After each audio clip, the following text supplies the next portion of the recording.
Man, oh man, oh man. We have witnessed yet another great development, and this time it was none other than Maki herself. And it looks like we are coming to a close to the Sakurajima colony, in my opinion. I feel like this can end in about another two, maybe three chapters, depending on what all there is Gege wants to do. And I think we're going to be moving on to what's coming on after this. But we got to talk about what happened in chapter 196. So let's get right into it. So Mio wants to sumo with Maki, which I'm sure a lot of you sick bastards out there would as well. But Maki accepts because she wants to use this as a way to clear her head and think about what Daido said in the last chapter and what she's not seen. And this setup and development kind of reminds me of when Megumi had that flashback with Gojo, and Gojo was telling Megumi to be greedier and stop sacrificing yourself so easily when things get hard.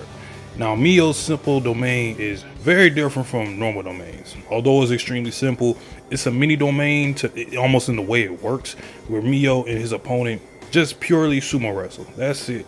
And it only activates once the target agrees to sumo with him. Doing this cuts off all Jujutsu binding vows. In a way, I almost looked at it as a mini domain because rules apply to this in order for it to work. To its core, it's definitely a simple domain. And this goes without saying, the sequences in this sumo match was fantastic. I swear this is going to make me watch the Hinomori sumo anime. Now, as expected, Mio is really here to help Maki, whether he notices or not, and wonders why can't she concentrate. And Maki reflects on the fact she never had someone she could really call a teacher, because Gojo and Kusakabe were idiots to her.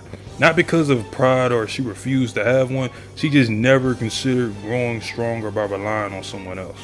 Mio begins to sumo with Maki after he tells her that she didn't understand what Daido was saying, but he does. And he begins to try to speak in a way Maki could understand it while still keeping it about sumo. Because that's all he knows. that's his life right there. And I love this double spread panel right here where you see the quotes of what Mio is saying, but watching a blank white canvas, and Mio and Maki are just sumo wrestling, and it looks like in every match Maki is losing, as if not only are we trying to figure it out, but she's trying to figure it out as well. This is some great dialogue, mind you, but Mio talks about colliding with an opponent 1v1, your moment of leaving the doyo, which is the sumo ring. It just all flows into you, as if you could smell the light and see the sounds, everything about your opponent and everything about yourself. And when that happens, the body in front of you no longer matters, and the concept of winning and losing doesn't even mean anything. That's what Daido meant in Mio's words, per se. In the end, it's all about freedom. Mai has freed Maki physically, giving her complete heavenly restriction. And now she's going to be free mentally, emotionally, and spiritually. And if you've been following along on the story of Maki, freedom has been the number one thing centered around her literally since Volume 0. And all that's left is to sumo. And on the third double spread, we see Daido, Naoya, and Noritoshi look at Maki as if she's become a different person, and she beats Mio in his sumo simple domain, and she feels amazing afterwards. I'm giving this an easy 9 out of 10. Fantastic development that was expanded for Maki. 3 double spreads in 1 chapter. That's extremely rare for JJK. And the art in this chapter was great overall.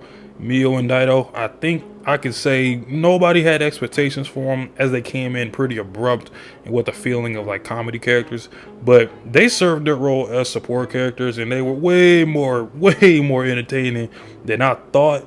And the way they were tied in with the development of Maki was pretty dang good, and it fits the nature of the Culling games as well.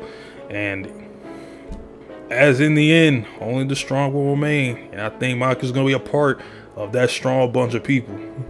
After this, I can't wait. I just know she's gonna go in on Naoya and finish him for the last time. I was predicting that he was gonna get like a third form, but the way things are going, I don't think that's gonna happen. I mean, it could, but I just don't see it anymore. I think this was his complete form, or per se. So I think she's gonna finish him. She might even get a little bit of help from Daido, although probably not, because actually Daido only can fight with a katana. So yeah, she's probably just gonna end up soloing him. And what Daido and Mio does after this, they'll probably just end up, I don't know, going back to doing whatever. And honestly, Sakurajima, I'm gonna just say this, it ain't, out of all of the colonies, it's not like the most, I guess, hype, I would say. But to me, this is something that actually needed to happen. because we're gonna get that Maki development, the one piece that we just haven't gotten yet, which was, you know, the complete mental freedom portion of her. In terms of that, we hadn't got that yet, and then we needed that from Narutoshi. That, to me, the Maki and Narutoshi stuff, we needed that desperately. And I'm cool with this, and I know some people, this probably isn't the most popular colony or whatever, but hey, I'm still enjoying the Culling games, and I'm telling you, once we finish with Sakurajima, I feel like things are about to go absolutely crazy, and I just can't wait for it. But before we even get to that, next week, I know Maki's gonna go crazy. So if you enjoyed the video, obviously leave a like and subscribe. A whole bunch of JJK content over here, as well as other new gen anime and a little bit other things on the side. I'll let you on the next one. Peace.